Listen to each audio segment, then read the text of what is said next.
Como de certo já se puderam perceber, hoje o tema vai ser, nesta entrevista, mais uma vez, a Fórmula 1, isto porque voltamos a receber também o jornalista José Miguel Barros, que aceitou o nosso convite. É uma tradição que nós quisemos implementar também aqui no 16 Válvulas, no início de cada temporada, fazemos aqui o lançamento de alguns tópicos e percebemos um bocadinho daquilo que muda de temporada para temporada e, obviamente, também no final. José Miguel Barros, que aceitou de forma tão rápida como era possível este meu convite, vem naturalmente também aqui para, no fundo, dar a conhecer que está de regresso às leads jornalísticas, podemos dizer, ligada à Sport TV. Sem entrarmos em mais detalhes, vamos poder ter o acompanhamento e poderá ser um bom tópico de início e depois darmos as boas-vindas, mais uma vez, a poder receber o jornalista José Miguel Barros. Eu perguntava, José Miguel, porque temos essa boa notícia de ter recebido, e aqui uma confirmação de viva voz, vamos tê-lo a fazer acompanhamento da temporada, que vai ser, de certeza, mais uma fantástica temporada de Fórmula 1, desta vez na Sport TV. Seja bem-vindo, uma boa noite. Vamos então saber aquilo que nos pode adiantar. É de facto uma boa notícia e pergunto-lhe, está também satisfeito por esse seu regresso, podemos dizer assim? Sim, naturalmente. É evidente que o bichinho, como se costuma dizer, manteve-se, não é? E, portanto, eu passei a ser apenas espectador, não ter nenhuma intervenção.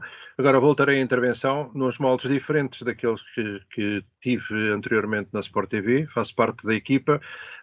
Depois terão a oportunidade de ver onde é que, como é que eu participarei, como é que entrarei, como é que o esquema todo de transmissão será feito, será um pouco diferente daquilo que era anteriormente, por certo, e também seguramente irá valorizar as transmissões, será mais interessante até do que já foi e, portanto, é evidente que nessas circunstâncias só posso estar satisfeito por fazer parte da equipa que vai renovar e vai apresentar a nova época que se avizinha, que se adivinha como bastante interessante e que significa uma ruptura também com o passado. Exatamente.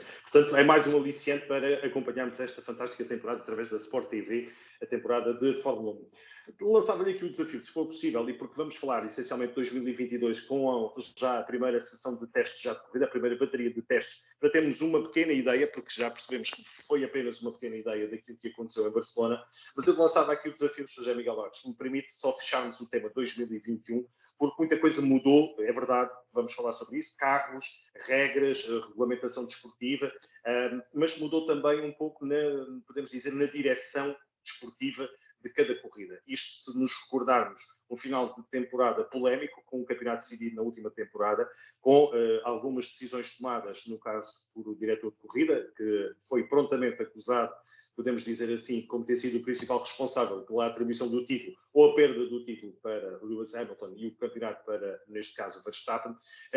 Para terminarmos só esta referência a 2021, gostava de ouvir para já um seu comentário sobre as modificações que a própria FIA entendeu que deveriam ser feitas na gestão, podemos dizer, da corrida. Michael Masi é substituído, sai de cena, entram naturalmente aqui duas pessoas com essa responsabilidade de fazer a função e depois já foi apelidado, com tradição aqui de futebol, a mandar também nestas coisas, um VAR, portanto, alguém que vai estar acima do diretor de corrida. No meio de tudo isso, a boa notícia de termos, aqui no caso, elevado a este posto, Eduardo Freitas, o português Eduardo Freitas, que assume essa posição. Queria, neste caso, perceber aqui um seu comentário para fecharmos a temporada de 2021 e focarmos então em 2022. Estou a inovar, mas o VAR existe há muito tempo. O Colégio de Comissários Desportivos é uma espécie de VAR. Exatamente. Nestas circunstâncias é um VAR com muito mais influência do que aquilo que existe no futebol. Embora no futebol o VAR pode chamar a atenção do árbitro para qualquer coisa, neste caso também. No entanto, o árbitro não é obrigado a ir ao VAR, a recorrer ao VAR no futebol, mas nas corridas de automóveis e particularmente na Fórmula 1 é praticamente obrigado a ir ao VAR, neste caso ao Colégio de Comissários Desportivos, para tomar-se a maior parte das decisões. Portanto, a maior parte das decisões que são normalmente atribuídas ao diretor de corrida devem ser atribuídas ao Colégio de Comissários Desportivos, porque é ao Colégio de Comissários Desportivos que cabe garantir o respeito pelos regulamentos e, nomeadamente, aplicar sanções. O diretor de corrida não o pode fazer. o diretor de corrida garante que a corrida se desenrola nos melhores moldes, portanto que não há problemas na corrida, que está tudo a funcionar como deve funcionar, tem um apoio de um outro diretor, aliás, um é chamado diretor de prova, outro é diretor de corrida. Em português, como utilizamos indiferentemente corrida e prova para designar uma corrida ou uma prova, é difícil de estabelecer essa diferença, mas de qualquer forma há um diretor que tem a ver com a organização da corrida na parte desportiva e o bom desenrolar da corrida, quando é que coloca em pista o safety car, como é que estão a funcionar os comissários de pista relativamente à utilização de bandeiras e, portanto, esses pormenores. Há um outro diretor que tem outras obrigações que passam, por exemplo, pela formação da grelha de partida, pela ordenação da grelha de partida, se toda a gente está no sítio certo, se todo o procedimento de partida é respeitado, etc, etc. E depois as grandes decisões são tomadas pelo Colégio de Comissários Desportivos. Neste contexto, é evidente que o Michael Masi ou foi responsável por algumas decisões que tomou.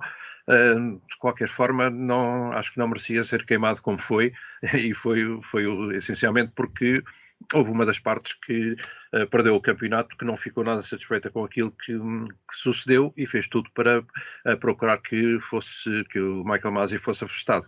É compreensível se do lado da Mercedes, nomeadamente, e do Hamilton, não ficaram satisfeitos.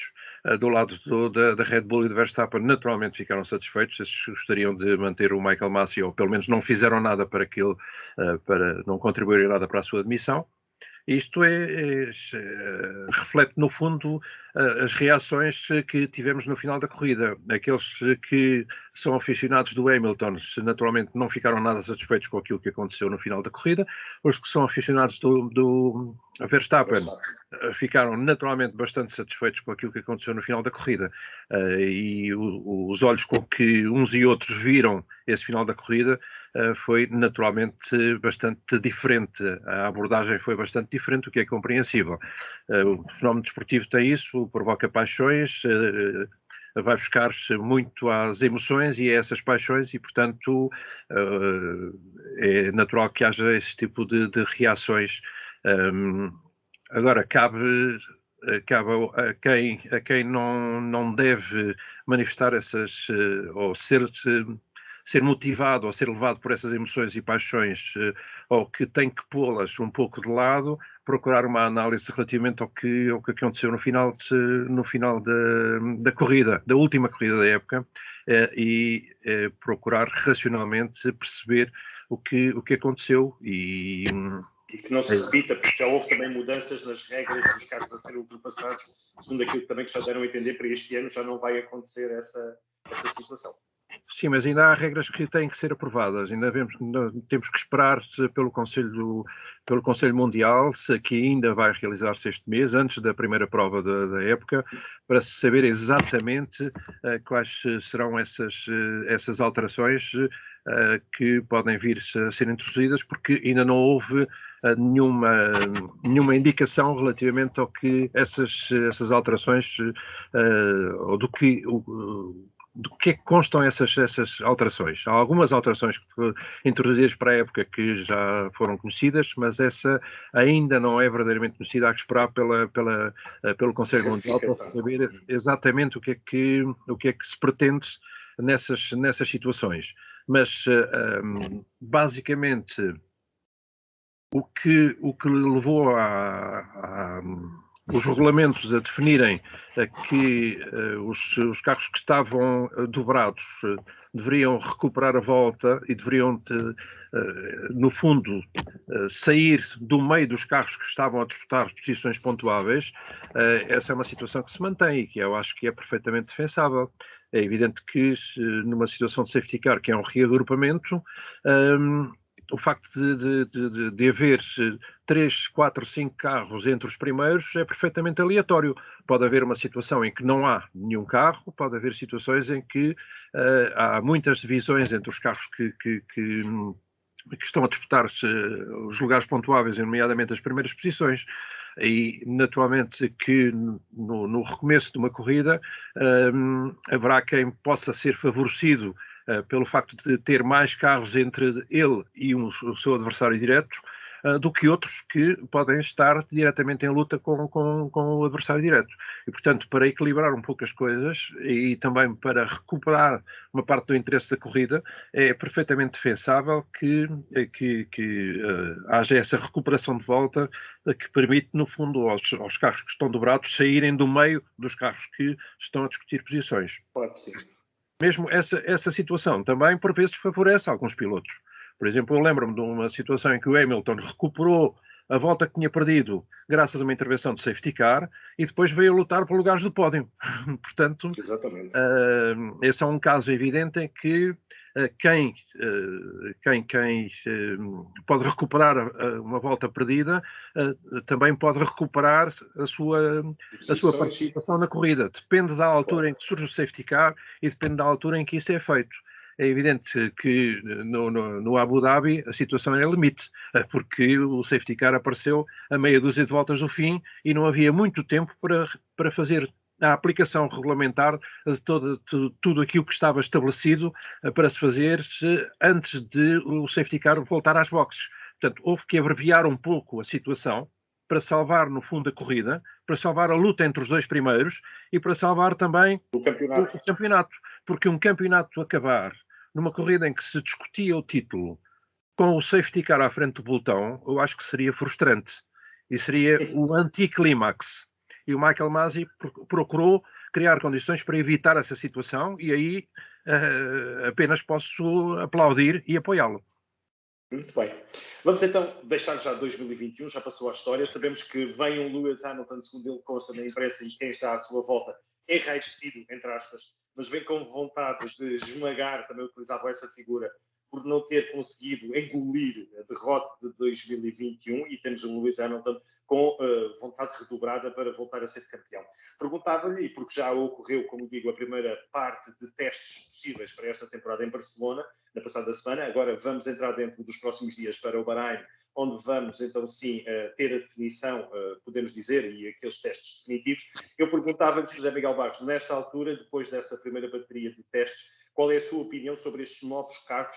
Sei que não foram apresentados ainda carros definitivos. Há quem diga que a Mercedes vai apresentar amanhã um carro revolucionário, sem os sidepods, como se costuma dizer. Por exemplo, é o que consta para já. Ainda não há imagens oficiais. Mas eu pergunto-lhe daquilo que já se viu, qual é a sua opinião para carros novos, pneus novos, regras novas, alguns pilotos novos? O que é que esta Fórmula 1 2022 lhe diz após, então, estes testes, no caso concreto, em Barcelona? Ora bem, de uma maneira geral, esta nova regulamentação representa uma ruptura relativamente ao passado e representa algo de positivo. Para já, há uma coisa que eu andava a pedir há imenso tempo, é que desaparecessem aquelas aletas, asinhas e asas à volta da frente e entre a frente e os pneus e entre a frente e os flancos. Era uma enorme confusão, eram carros que para mim eram deselegantes com todas aquelas aletas e asas e todas aquelas coisas que procuravam controlar a passagem do ar em direção aos flancos e na parte superior do carro. Portanto, isso desaparece tudo, o que é naturalmente positivo. Os carros ficam, pode-se dizer, mais simples aerodinamicamente, ficam mais polidos, ficam mais bonitos, mais simples à vista, o que naturalmente também é uma vantagem, o que não significa que sejam menos complicados aerodinamicamente ou que sejam menos complicados de gerir para poderem ser competitivos e efetivos. Portanto, há um regresso aos carros asa, mas com uma definição um pouco diferente e, sobretudo, com uma tecnologia muito mais adaptada, muito mais forte, muito mais capaz de lidar com os carros asa, com as exigências dos carros asa. Naturalmente que os carros agora serão muito mais controlados, os fluxos próprios dos carros asa serão muito mais controlados e mais efetivamente controlados do que em 1980. E por isso os carros já nem precisam de saias para que os túneis no fundo do carro sejam efetivos. porque entretanto a aerodinâmica e as tecnologias utilizadas evoluíram de tal forma que os técnicos conseguiram praticamente selar a lateral do fundo dos carros. Só para arrefecer, não? Seriam utilizados para os radiadores, era essencialmente aquilo que colocava. Se eles conseguem ter arrefecimento do motor de alguma outra forma, deixa de haver necessidade destes sidepods, obviamente que sim.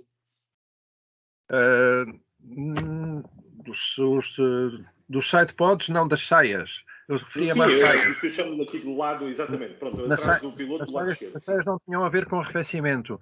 As saias eram por baixo. As saias nos carros asa eram para selar o fundo do carro e, portanto, para evitar que o ar saísse para as laterais e garantir que, portanto, os túneis funcionavam.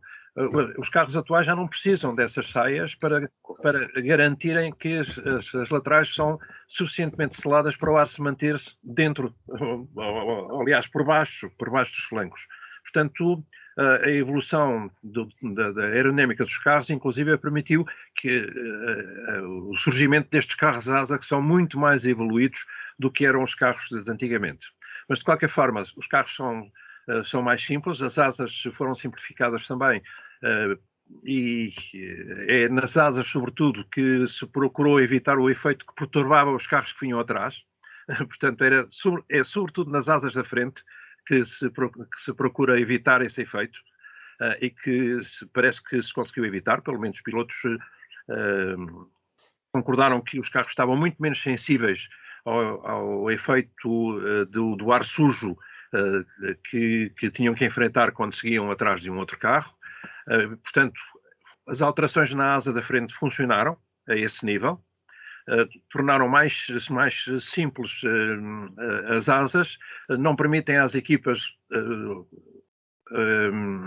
jogarem tanto com os fluxos como permitiam aqueles chamados bargeboards, que eram as aletas e os planos que surgiam no meio das rodas e à frente dos flancos, que dividiam o ar pelo fundo do carro, pelos flancos e pela parte superior. Portanto, agora as asas vão cumprir uma parte dessas funções, ou não vão cumprir de forma tão efetiva essas funções, têm que cumprir essas funções, mas de uma forma menos agressiva, o que é naturalmente positivo. As asas traseiras também são mais simples, não são tão agressivas, não têm os ângulos retos que permitiam que elas fossem mais agressivas aerodinamicamente. Portanto, pelas asas traseiras também há um certo alívio, do ar sujo que vai na direção dos carros que seguem atrás. Naturalmente, com esses compromissos, a asa da frente, a asa traseira é menos efetiva, mas a parte superior do carro será toda menos efetiva do que era nos carros até ao final do ano passado. Em contrapartida, a parte inferior do carro vai passar a ser muito mais efetiva do que era anteriormente. Anteriormente havia já os extratores aerodinâmicos, os técnicos tinham conseguido reinventar um pouco os extratores dos carros asa, mas de uma forma limitada. Apenas podiam utilizar pequenos extratores na parte traseira do carro. Agora vão poder usar grandes extratores que começam à frente e vão até à traseira e, portanto, dão outras possibilidades. Basicamente, a aerodinâmica dos carros até ao final de 2021 dependia 1/3 da frente, 1/3 da traseira e 1/3 do meio do carro, mais ou menos, números redondos. Agora pode-se dizer que o meio do carro passa a valer cerca de 50%, a asa da frente 25% e a asa traseira 25%. Portanto, o funcionamento aerodinâmico dos carros é diferente, completamente diferente. A filosofia foi alterada. A parte de cima dos carros passou a ser menos importante do que a parte inferior. E, portanto, é aí que se vai buscar, sobretudo, a carga aerodinâmica na parte inferior dos carros.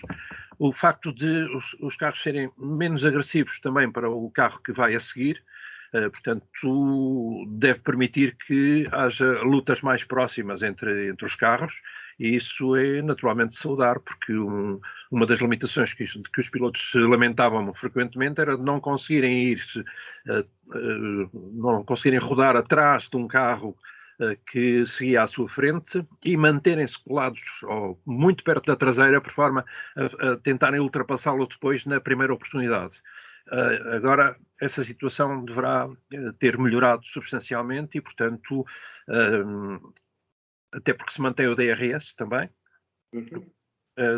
Creio que teremos a oportunidade de ver mais lutas e mais ultrapassagens e, sobretudo, não veremos os pilotos a perderem terreno, sobretudo em zonas de curvas rápidas, por não conseguirem assegurar a frente quando iam atrás de um outro carro.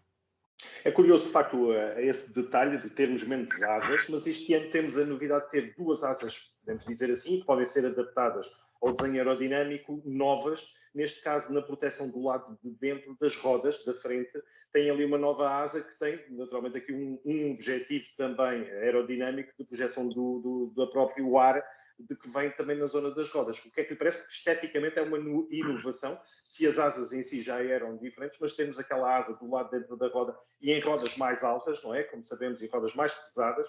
Era um pormenor que eu tinha recebido aqui também de um jornalista estrangeiro, espanhol, que nos adiantava que estas rodas são bastante mais pesadas e exige mais esforço da parte também dos mecânicos, mas essa questão novas rodas e essa nova asa também é um novo elemento que não estava na Fórmula 1 até 2021, até o final de 2021. Sim, essa asa que é prolongada para a parte superior do pneu ajuda um pouco a tratar-se ou ajuda a passagem do ar pelas rodas. Portanto, as rodas naturalmente constituem um fator de perturbação ao nível aerodinâmico. Aquela asa atenua um pouco esse efeito, agora que as equipas não têm os elementos que lhes permitiam atirar com o ar para o exterior do carro de forma eficaz. Portanto, começava logo na asa da frente, o ar era atirado para o exterior das rodas da frente e para o interior. Portanto, procuravam fazer ali uma divisão, mas era importante mandar uma parte do ar para o exterior. Depois, pelas aletas que estavam no interior das rodas, havia também o enviar ou acelerar o ar, a passagem do ar pelo interior das rodas e atirar o ar também para o exterior dos flancos. Portanto, as equipas não têm essa possibilidade agora, são ajudadas um pouco por essa nova asa que se prolonga até à parte de cima da roda e que procura fixar o fluxo aerodinâmico que é perturbado pelas rodas e, portanto, ajuda a minimizar um pouco a falta de controle do ar, digamos assim, por parte das equipas que deixou de existir de 2021 para 2022. Há Até os tampões, não é? Os tampões também, que é também novidade nas rodas. Os tampões são standard para evitar que as equipas possam exercer a sua criatividade na concepção dos tampões de rodas, como aconteceu no princípio da década de 2020. As equipas utilizaram tampões de facto bastante criativos, que favoreciam a extração do ar do interior das rodas, tinham uma função aerodinâmica, tinham uma função importante também para o arrefecimento dos travões, mas sobretudo tinham funções aerodinâmicas e de controle de fluxo de ar, utilizando também naturalmente as tomadas de ar. Ora, a nova regulamentação permite limitar bastante a utilização das tomadas de ar para o controle do fluxo de ar e através da standardização dos tampões de rodas, também procura-se evitar que a criatividade das equipas se exerça e acabe por criar tampões de rodas extremamente sofisticados, com funções aerodinâmicas bastante definidas, portanto, procurou-se acabar com a utilização dos fluxos de ar que atravessam as jantes, para serem utilizados em termos aerodinâmicos. E agora até seria mais fácil, porque as jantes são maiores, mas que o fluxo que passa pelo meio das jantes é maior e as equipas poderiam mais criativamente utilizar esses fluxos que passam através das rodas. Naturalmente, isso pode criar outros problemas ao nível do arrefecimento dos travões e até da manutenção da pressão dos pneus, porque da pressão dos pneus e da temperatura dos pneus. Porque o calor gerado no interior das jantes e controlado pelos fluxos de ar também era utilizado para controlar as temperaturas dos pneus, logo as pressões dos pneus. Muito bem. Em relação às equipas, qual é a sua opinião? Há equipas mais adiantadas, equipas mais atrasadas? O que é que lhe pareceram estes testes de Barcelona? Acha que vamos ter, a juntar-se às duas equipas da frente que são crónicos candidatos ao título, termos aqui uma Ferrari a aproximar-se, uma McLaren ou até uma Alfa Tauri? Perguntava-lhe a sua opinião do que é que lhe parece que vai ser a nível de equipas esta temporada. Houve equipas atrasadas, de facto, e não é por acaso que tenham sido as equipas mais fracas. A Alfa Romeo e a Haas pareceram aquelas que enfrentaram mais problemas nos testes de Barcelona, nos testes em que, de uma maneira geral, as equipas se mostraram bastante preparadas e não tiveram problemas. Seria de esperar que com toda esta alteração regulamentar houvesse alguns problemas a afetar-se algumas equipas, mas praticamente só a AS e a Alfa Romeo é que tiveram problemas e rodaram menos do que as outras. Portanto, de uma maneira geral, as equipas estiveram bem e lidaram bem com os testes, significa que se mostraram preparadas para enfrentar a nova época.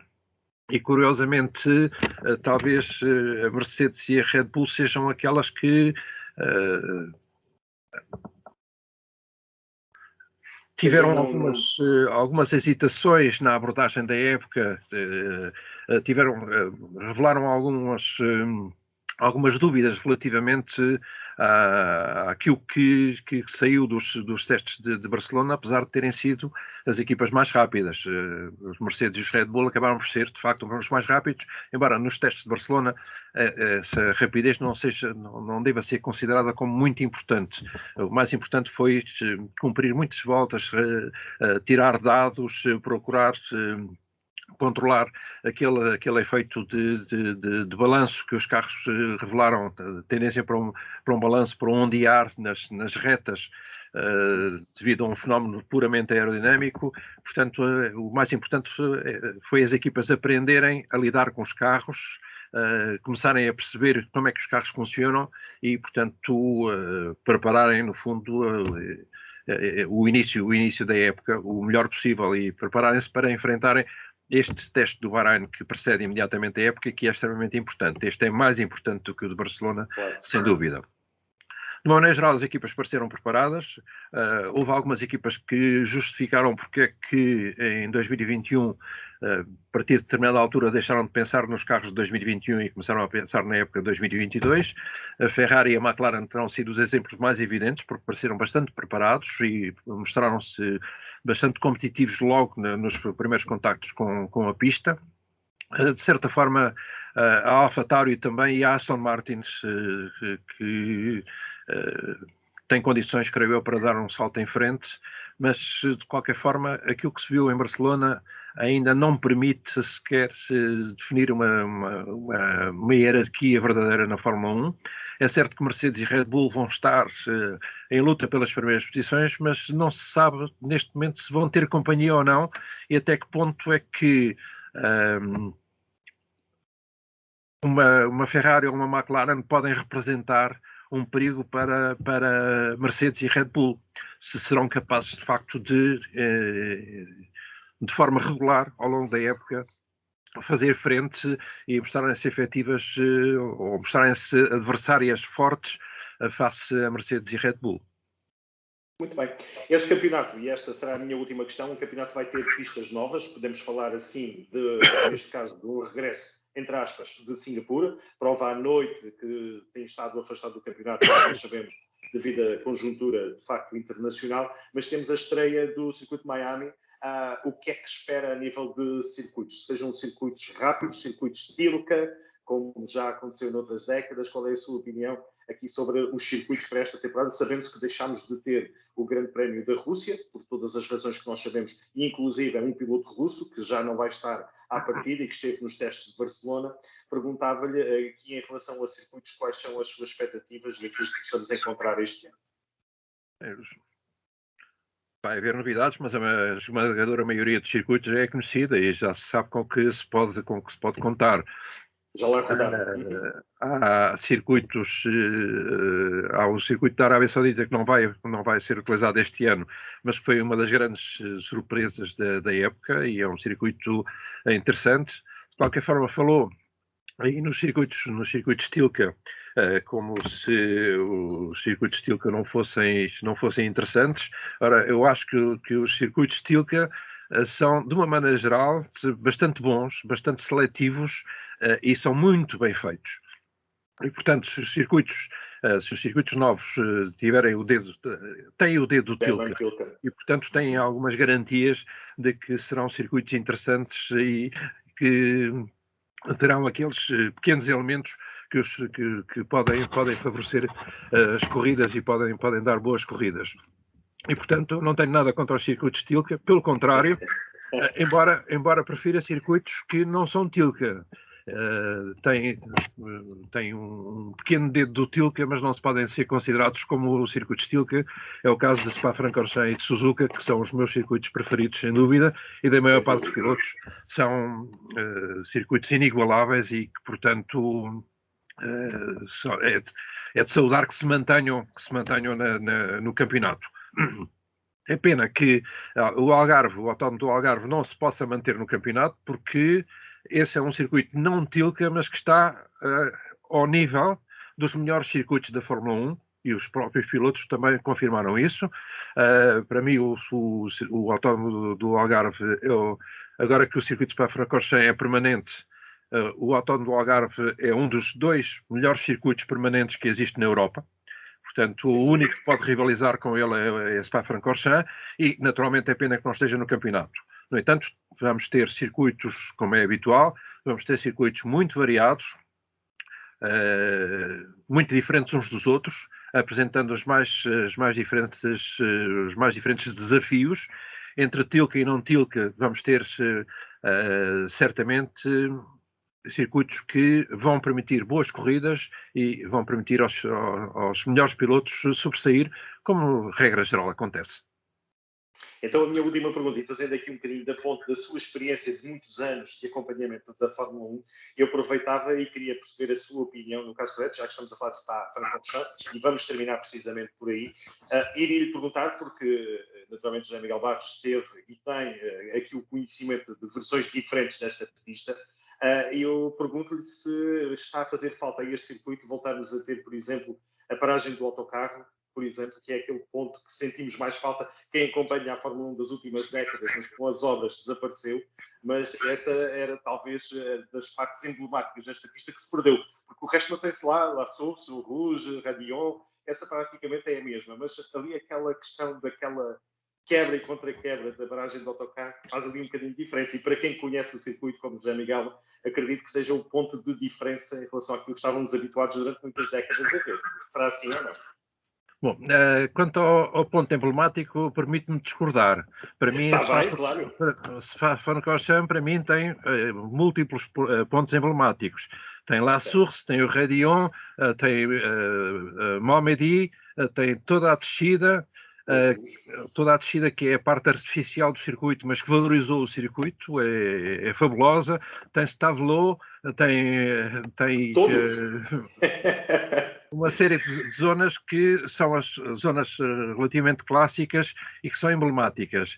A paragem do autocarro eu não gostava, francamente não gostava, okay. E portanto ainda bem que desapareceu. E temos um S antes da reta da meta que substitui com vantagem aquela paragem do autocarro que me parecia que estar ali a mais. Sempre me pareceu que aquilo era demasiado artificial e estava demais naquele circuito, estragava o fluxo normal dos carros no circuito. Portanto, eu não tenho saudades nenhumas da paragem do autocarro e está bem assim. Spa-Francorchamps está melhor assim, como está agora. E viu as fotografias das obras, não é? Porque estiveram naquela sequência do Rouge na subida, Radion e tudo mais, obras profundas que aconteceu, se derrubar prédios emblemáticos que estavam ali logo na subida e que desapareceram, foram substituídos por bancadas. Já teve a ocasião de ver as fotografias e parece-me as fotografias que não mexeram assim muito daquilo que nós vimos lá de fora, mas se calhar são alterações de pequeno detalhe, não? Eu vi umas fotografias das obras, ainda não vi como é que ficou, mas creio que a pista não vai ser alterada. Portanto, só as zonas à volta da pista e o nível de segurança da pista, o relacionamento visual do piloto com a pista vai se alterar, mas a pista em si não se altera. Este Radeon já é bem diferente daquele que eu conheci na primeira vez que estive em Spa-Francorchamps, que era muito mais estreito e com um formato um pouco diferente, portanto as curvas não tinham o raio que têm agora, mas sobretudo era muito mais estreito e era igualmente desafiante.